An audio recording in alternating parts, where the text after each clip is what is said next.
Hi good morning guys. കുറേ നാൾക്ക് ശേഷം ഞാൻ ഇന്ന് കുറച്ചധികം നേരത്തെ എഴുന്നേറ്റിട്ടുണ്ട്. എൻ്റെ അധികം നേരത്തെ എന്ന് പറയുന്നത് ഒരു 7 മണിയായപ്പോൾ എഴുന്നേറ്റ് ഇന്ന് രാവിലെ മനസ്സിൽ പ്ലാനിങ് കൊത്തുപൊറോട്ടയാണ്.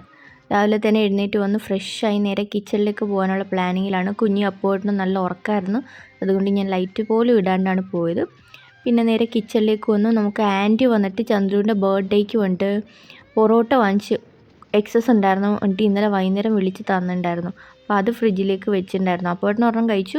പിന്നെ അതിൻ്റെ ബാലൻസ് നമ്മൾ ഒരു 5-6 ഉണ്ടായിരുന്നു, അതെടുത്തിട്ട് ആവി കയറ്റാൻ വെച്ചു. രാവിലെ തന്നെ ആവി കയറ്റാൻ വെച്ചിട്ട് ഉള്ളിയും പച്ചമുളകും തക്കാളി ഇതൊക്കെ വന്നിട്ട് ക്ലീൻ ചെയ്തെടുത്തു. പിന്നെ അത് കഴിഞ്ഞ് സവാളയും തക്കാളിയും പച്ചമുളകും അതേപോലെ എല്ലാം അരിഞ്ഞെടുത്തു. ഇതൊക്കെ ചതച്ചെടുക്കണതാണ് എളുപ്പം, അതുകൊണ്ട് അതും തുള്ളിയും ഇഞ്ചിയും ചതച്ചെടുത്തു. പച്ചമുളകൊക്കെ അരിഞ്ഞെടുത്തു. അത് ആദ്യം എണ്ണയിൽ ഇട്ടിട്ട് വാട്ടണം. എണ്ണ ചൂടാക്കാനായിട്ട് വെച്ചു. ആ നേരം കൊണ്ട് നമ്മുടെ ആവി കയറി വന്ന പൊറോട്ട ഞാൻ കട്ട് ചെയ്തെടുത്തു. അല്ലാതെ നമുക്ക് കൊത്തിയൊന്നും പൊട്ടിക്കാൻ പറ്റില്ലല്ലോ.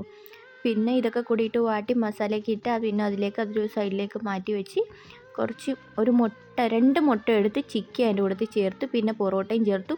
പിന്നെ ബീഫ് കറി തന്നിട്ടുണ്ടായിരുന്നു ആൻറ്റി, അതുകൂടെ അതിൻ്റെ മേലേക്ക് ഒഴിച്ച് നല്ലോണം സെറ്റാക്കി എടുത്തിട്ടുണ്ട്.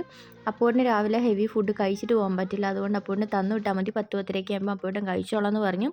അങ്ങനെ അപ്പോഴിനുള്ളത് പാക്ക് ചെയ്ത് കൊടുത്തു വിട്ടു. അപ്പോഴും വെള്ളവും അതേപോലെ ബ്രേക്ക്ഫാസ്റ്റ് ഇപ്പോൾ ഓഫീസിലേക്ക് ഡെയിലി കൊണ്ടുപോവാണ്.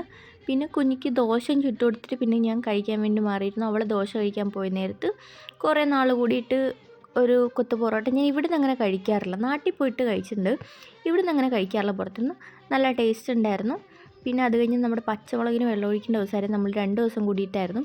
കുഞ്ഞിനെ മേലേ നിന്ന് വിളിക്കുന്നുണ്ടായിരുന്നു. പിന്നെ പച്ചമുളകിന് വെള്ളമൊക്കെ ഒഴിച്ച് രാവിലത്തെ പണിയൊക്കെ അങ്ങ് ഒതുക്കിയിട്ട് പിന്നെ ഇനി കറി വയ്ക്കാൻ പോകണം.